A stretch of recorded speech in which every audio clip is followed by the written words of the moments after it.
Pilkada 2024 ini menjadi momentum penting dan untuk Pilgub Jakarta ada yang menjadi sasaran yang sangat menarik untuk diambil suaranya. Kira-kira akan kemanakah suara-suara dari milenial dan juga Gen Z untuk paslon nomor 1, nomor 2 atau nomor 3? Kita simak informasinya untuk Anda.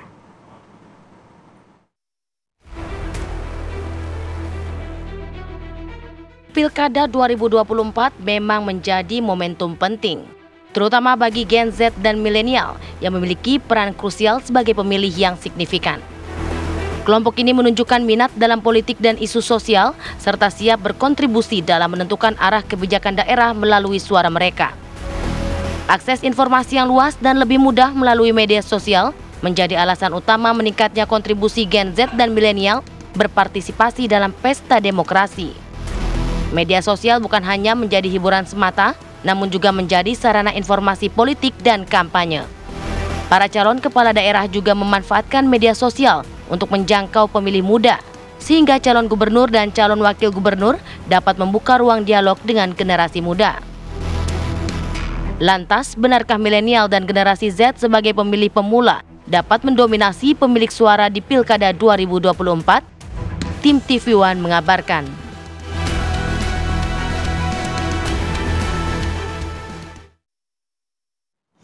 Kemana suara milenial dan Gen Z untuk Pilkada Jakarta ini? Nah, karena kita bicara soal milenial dan juga Gen Z yang hadir di sini, narasumbernya juga muda-muda Gen Z nih kayaknya nih, sama lah sama kita umurannya. Selamat pagi nih untuk para milenial dan juga Gen Z. Selamat pagi. Saya perkenalkan satu-satu ya, biar pada kenal nih. Ada Mustafa Faruk, juru bicara RK Susono. Selamat pagi. Selamat pagi. Ada juga Bang Aldi Perdana Putra, juru bicara Pramono Rano. Selamat pagi. Lalu ada juga Bang Iksan Tualeka, juru bicara Dharmakun. Selamat pagi. Dan ada Bang Ian Kurniawan, analis senior Drone Emprit. Siap. Selamat pagi. Bang Ian. Pagi. Waduh nih. Rame banget ya pagi-pagi nih. Paling cantik sendiri tapi karena cowok-cowok semua. Yakin cantik sendiri.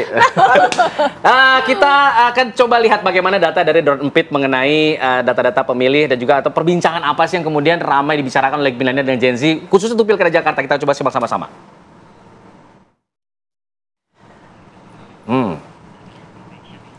Nah, ini adalah total mention by Media Types.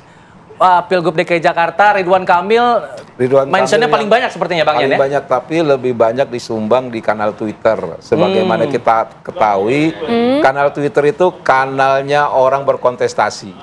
Dan kebetulan Ridwan Kamil itu kebetulan banyak cuitan dari Kaisang.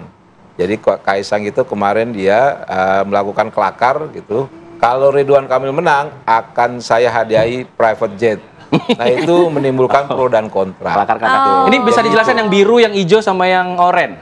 Ya, kalau yang biru itu kan itu terkait online. Kalau data online terlihat yang menjadi media darling ini sebenarnya hanya di 4 aja, di 4 tokoh. Yaitu Pramono Anung dengan Rano Karno, terus Ridwan Kamil dengan Susono, terus mohon maaf Bang, jagoan abang nih masih belum menjadi media darling, jadi kita bisa lihat tuh Tundan Wardana itu masih kecil, dan ini perlu kita diharapkan perlu diangkat lagi biar lebih populer gitu di media. Itu gimana nanti strateginya nanti kita strateginya seperti apa? Itu yang data yang kami Tapi ada perbedaan ya Bang ya, antara TikTok, Instagram, ada perbedaan begitu ya? Ya, jadi gini, dari data We Are Social Baker di 2024, hati-hati dengan Instagram dan TikTok. Beda dengan 2017 tuh main Pilgub DKI itu banyak kan di Twitter. Sekarang itu banyaknya di Instagram sama TikTok. Nah, ini Instagram nih Bang. Nah, kita lihat di Instagram sama TikTok ya, kita lihat itu kubunya Pramono Anung dan Rano itu cukup banyak interaksinya dibanding kubu yang lain. Gitu ya, dan ini saya ngambil data sebulan. Namun kita lihat sebetulnya Ridwan Kamil pun punya interaksinya tinggi.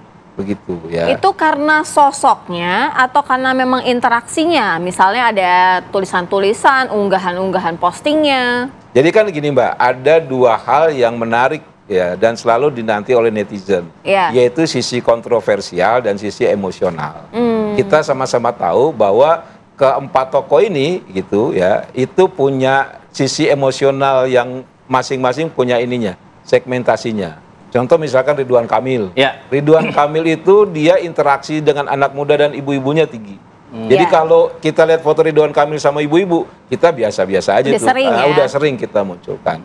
Gitu. Tapi Rano Karno juga begitu. Ya, sisi historikal sidul representasi masyarakat asli gitu, orang Betawi untuk maju itu dia munculkan lagi. Ya, artinya memang punya segmentasi yang berbeda-beda. Nah, yang menarik adalah Ridwan Kamil harusnya itu ya ke depan itu padahal punya potensi tinggi, itu harusnya dia lebih tinggi lagi. Itu dibanding Pramono misalkan. Pramono itu kan dulu identik dengan anak buahnya Pak Jokowi gitu. Nah, sekarang punya positioning lebih berbeda. Itu kalau kita lihat di TikTok maupun di Instagram itu Pramono sedikit lebih muda gitu. Ya membundakkan dirinya. Persis kayak saya. Ini anak-anak milenial, saya anak kolonial. Tapi hari ini kita muda semua. Kurang lebih Iya.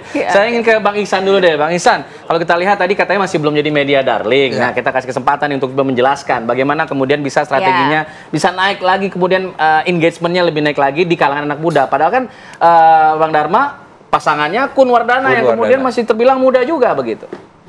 Iya, saya kira kita kalau melihat tema pagi ini kemana arah Gen Z dan milenial tentu akan kita lihat nanti di hasil akhir pada pemilihan nanti. Dari tren yang disampaikan juga sebenarnya bisa kita baca di situ.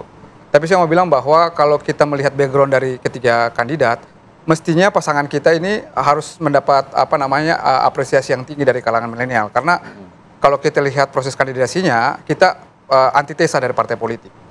Jadi kalau pemilih itu rasional, mestinya bisa melihat kandidat kita ini jauh berbeda.